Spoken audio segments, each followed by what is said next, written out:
এখন বাজে সকাল 9:06 কোরিয়াতে। ঘুম থেকে উঠলাম, উঠে যে একেবারে উঠাই মুখ টুক ধুইয়া কর্নফ্লাক্স খেয়ে একটু চা খেয়ে বেরোয় যাবো। না না, চা খেয়া ওই যে কাপড় ধুইতেছি, পচার কাপড়টা লাড়বো। 8:03 বাকি কোরিয়াতে সকাল, তার মানে বাংলাদেশে হচ্ছে সকাল 5:03 বাকি। ইটস মে। এখন আমি রওনা দিব।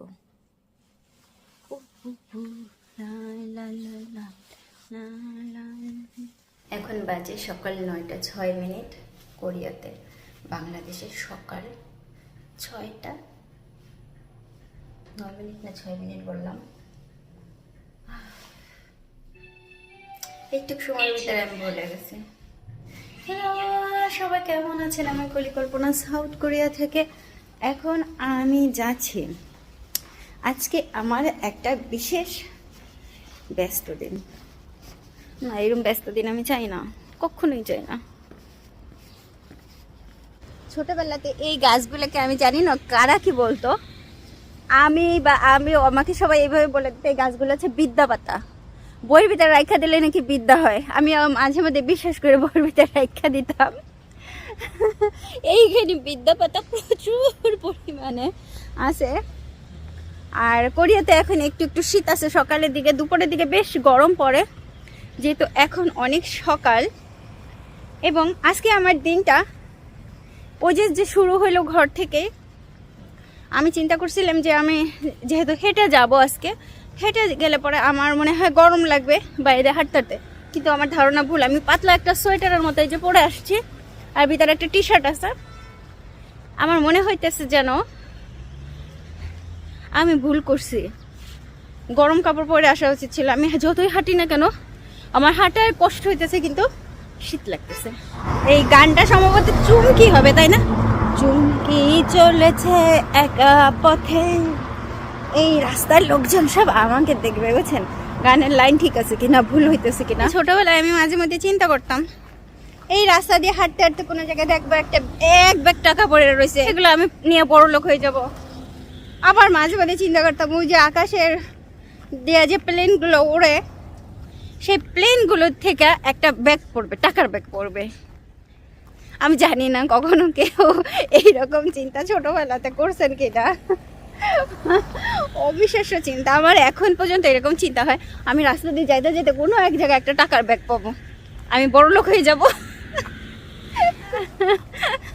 আমি এখন যে রাস্তাটাতে হাঁটতেছি, এই রাস্তাটার অনেক দূর, শেষ মাথা পর্যন্ত গেলে পরে একটা হাসপাতাল আছে, বেশ বড় একটা হাসপাতাল আছে। আমি ওই হাসপাতালে যাব। হাসপাতালে চলে আসছে, এই যে হাসপাতালে আসছি। এখন বলেন আপু হাসপাতালে সব ভিডিও করতেছে? হ্যাঁ ভাইয়া, আপনারা ভিডিও করতেছে। ও কি সুন্দর ফুল ফুটছে। হাসপাতালে আসছে,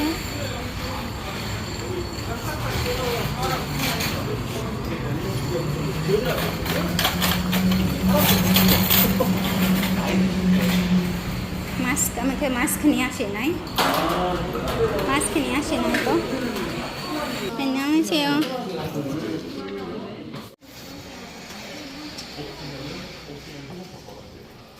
একটা মাস্ক নিয়ে যেতে, মাস্ক আমি নিয়ে আসি নাই।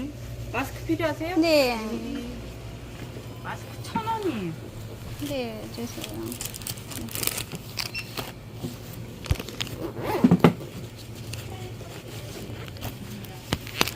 টাকার মতো পড়ে একটা মাস্ক। এই মাস্কটা 80 টাকা নিচ্ছে। আমার বাড়িতে কত ঘরের ভিতরে কত মাস্ক রয়েছে, বুঝছেন? খালি খালি একটা 80 টাকা দিয়ে কিনলাম। এখানে এসে বসে থাকবো, আমার নাম বলবে, আমি যাব, আমাকে ডাকবে। এখানে কয়েকটা রুম আছে, নেঘর। বসছি একটা কর্নারে বসছি। আমি এখানে কেন আসছি? অসুস্থ। আমি অনেকদিন ধরে বলছি ইউটিউবে যারা আমার ভিডিওগুলো দেখেন তাদেরকে আমি বলছি যে আমি অসুস্থ, পার উপর পা তুলে দিয়ে বসছি, মানে এমন স্টাইলে আমি বসছি যে মনে হবে যেন আমি এখানে ঘুরতে আসছি।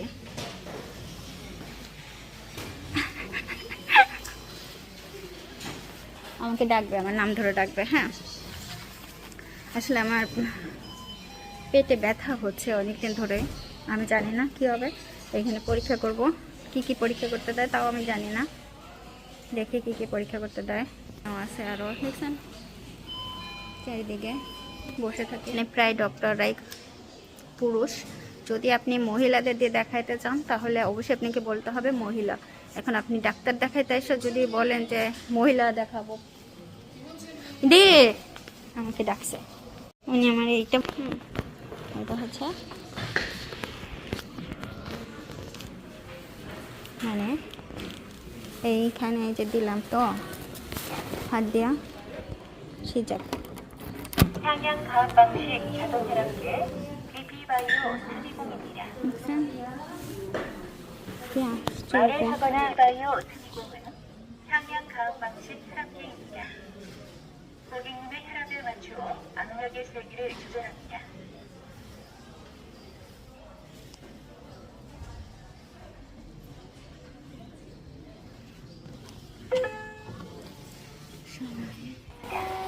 고객님의 혈압은 100, 9에 61입니다.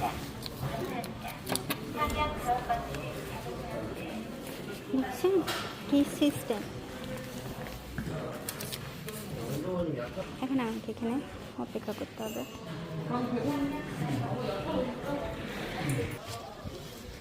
যখন প্রেশার মাপেন আমার কাছে খুব ভালো লাগে, যেটা চাপে চুপে ধরে তো হাত যে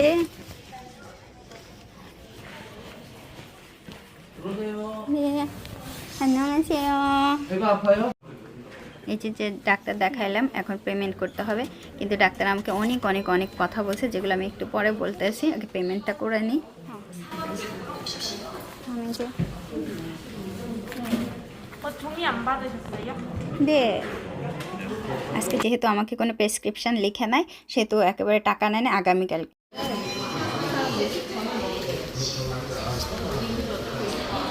আজকে আমি এখন চলে যাচ্ছি। আমাকে এখান থেকে বলা হয়েছে যে রক্ত পরীক্ষা করবে এবং আমাকে সিটি করতে হবে। এখন সিটি পরীক্ষা করলে পরে সকালে কোনো কিছু খাওয়া যাবে না। আমি বলতেছিলাম যে সিটি পরীক্ষা করলে আমার একবারে অনেকগুলো টাকা চলে যাবে। আমি বলতেছিলাম যে সিটি না, এমনি যদি আমি একটু ই করে আলট্রাসাউন্ড বা এইটা যদি করি, তাহলে উনি বলতেছিলেন, ডক্টর বলতেছিলেন যে আলট্রাসাউন্ড করলে এটা ধরা পড়বে না, সিটি করতে হবে। কারণ যেহেতু আমার অনেক দিন হয়ে গেছে, কিন্তু আমার মনে হয় যেন সিটিতে এর আগেও আমি সিটি করাইছি, এমআরআইও করাইছি, সিটি এমআরআই।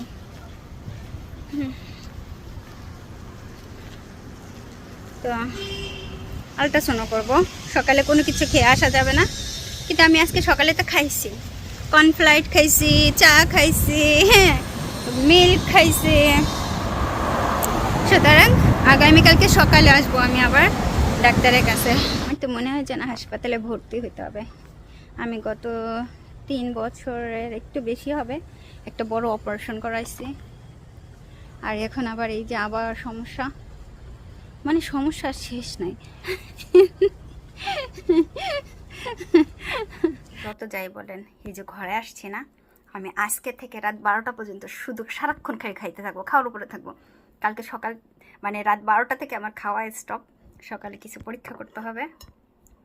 শরীর ভালো না, আমি অনেকদিন ধরে বলছি। আমি হাসতেছি, কিন্তু আমি জানি আমার হয়তো কোনো একটা বিরাট কোনো সমস্যা হয়েছে।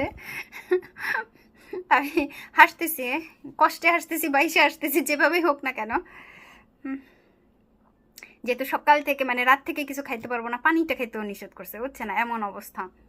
পানি না খাইকে থাকতে পারি আমি? বলেন, পানি না খাই আমি কিভাবে থাকবো?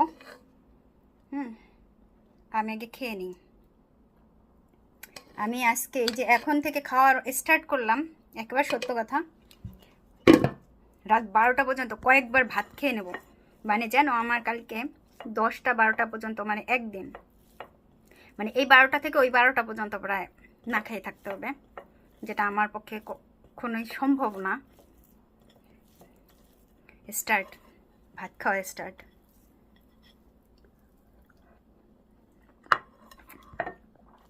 এইমাত্র আসছি। মাংসের ঝোল আছে,